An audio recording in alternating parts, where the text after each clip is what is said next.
Hi, welcome back to my channel. In the video நம்ம நிறைய பேர் கேட்ட dishwasherல auto door open option and milk pans எல்லாம் இதுல நீட்டா வாஷ் ஆகுதா இல்லையான்ட்டு தான் நிறைய பேருக்கு டவுட்ஸ் இருந்தது. அது ரெண்டுமே தான் இந்த வீடியோல நான் உங்களுக்கு காமிக்க போறேன். ரைஸ் குக் பண்ணிக்கிற ஒரு வெசல் இருக்குது, இன்னொன்று நான் மில்க் பாயில் பண்ணியிருக்கேன். இது ரெண்டுமே நான் ரின்ஸ் பண்ணி தான் இதில் லோட் பண்ணிகிட்டு இருக்கேன். நான் டிஷ் வாஷரில் இப்போ லோட் பண்ணலாம் வாங்க. ஸோ ரெண்டுமே பார்த்திங்களன்னா கொஞ்சம் கரை இருக்குது. ஸோ ரெண்டுமே நம்ம லோட் பண்ணிவிட்டு சூப்பர் 50ல் தான் இன்றைக்கி நான் வாஷ் பண்ணிகிட்டு இருக்கேன். இது எப்படி வாஷ் ஆகுதுன்ட்டு பார்க்கலாம். நான் ஆல்ரெடி வேறு வெசல்ஸ் எல்லாம் இதில் லோட் பண்ணி வச்சுருக்கேன். ஸோ நம்ம டிட்டர்ஜென்ட்டை ஃபில் பண்ணிவிட்டு டிஷ் வாஷரை ஸ்டார்ட் பண்ணலாம். நான் இந்த வீடியோவில் நான் இது எதுவுமே காமிக்கல, நான் வேறு செப்பரேட் வீடியோவில் இதெல்லாம் ஷேர் பண்ணியிருக்கேன். உங்களுக்கு தேவைப்பட்ட செக் பண்ணி பாருங்கள். இன்றைக்கி நம்ம சூப்பர் 50ல் தான் இதை ரன் பண்ண போகிறோம். ஸோ சூப்பர் 50 ஆப்ஷன் செலக்ட் பண்ணிடலாம். ஆட்டோ டோர் ஓப்பன் ஆப்ஷனுக்கு நம்ம இங்கே ஆப்ஷன்ஸில் செலக்ட் பண்ணணும். ஆப்ஷன்ஸை ப்ரெஸ் பண்ணிட்டு வந்தீங்களன்னா இங்கே லீஃப் மாதிரி ஒரு சிம்பிள் இருக்கும், அதுதான் auto door open option. So அதை நம்ம செலக்ட் பண்ணிடலாம்.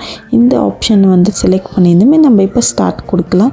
இப்போ நீங்கள் அப்சர்வ் பண்ணலாம், நம்ம ஸ்டார்ட் கொடுத்துருந்துமே அந்த லீஃப் சிம்பிளில் இருக்க லைட் ஆஃப் ஆகிடுச்சு. அப்படின்னா இங்கே ஆட்டோ டோர் ஓப்பன் ஆப்ஷன் இந்த சூப்பர் 50ல் அவைலபிளாக இல்லை. டிஷ்வாஷரில் இருக்கிற வெசல்ஸ் எல்லாம் வாஷ் ஆகிடுச்சு. இப்போ நம்ம எப்படி வாஷ் ஆகிருக்குன்னு பார்க்கலாம். ஸோ இங்கே நீங்கள் அப்சர்வ் பண்ணலாம், ஒரு பேனில் ஃபுல்லாக வாட்டர் இருக்குது. அது ரொம்ப லைட் வெயிட்டாக இருந்தது. அது வாட்டர் ஃபோர்ஸ்னால திரும்பிட்டு அது ஃபுல் வாட்டர் ஃபில் ஆகிட்டு இருக்குது. இப்போது நம்மளோட milk pan and rice cook பண்ணிக்கிற வெசல் எப்படி வாஷ் ஆகிருக்குன்னு உங்களுக்கு காமிக்கிறேன். ஸோ ஃபர்ஸ்ட் மில்க் பேன் பார்க்கலாம். நம்ம நீங்கள் பார்த்தீங்களானவே தெரியும், அந்த ஸ்ட்ரெயின்ஸ் எல்லாம் கொஞ்சம் அப்படியே தான் இருக்குது. அதை தான் நான் சொல்லிட்டு இருந்தேன், மில்க் பேன் அதை சரியாக வாஷ் பண்ணாதேன்னுட்டு. நான் பிஃபோர் அண்ட் ஆஃப்டர் வீடியோவும் இப்போ ஷேர் பண்ணுற பாருங்கள். பிஃபோர் அது இப்படி தான் இருந்தது, ஆஃப்டர் இவ்வளோ தான் அது க்ளீனாக இருக்குது. நெக்ஸ்ட்டு நம்ம ரைஸ் குக் பண்ணிக்கிற வெசல் எப்படி க்ளீனாக இருக்குதுன்னு பார்க்கலாம் வாங்க. ஸோ இதை பார்த்தீங்களான்னா பிஃபோர் இப்படி இருந்தது, அது ஆஃப்டர் இவ்வளோ க்ளீனாக இருக்குது. ஸோ இது ஓகே தான், ஆனாக்கா இன்னும் கொஞ்சம் ஸ்ட்ரெயின்ஸ் எல்லாம் அப்படியே தான் இருக்குது உள்ள. ஆனால் வெளியெல்லாம் கொஞ்சம் நல்லாவே க்ளீனாக இருக்குது.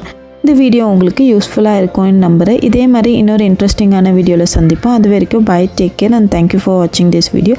உங்களுக்கு இந்த வீடியோ பிடிச்சிருந்தனா லைக் பண்ணி, ஷேர் பண்ணி, கமெண்ட்ஸ் பண்ணுங்கள். சப்ஸ்கிரைப் பண்ணலன்னா சப்ஸ்கிரைப் பண்ணுங்கள்.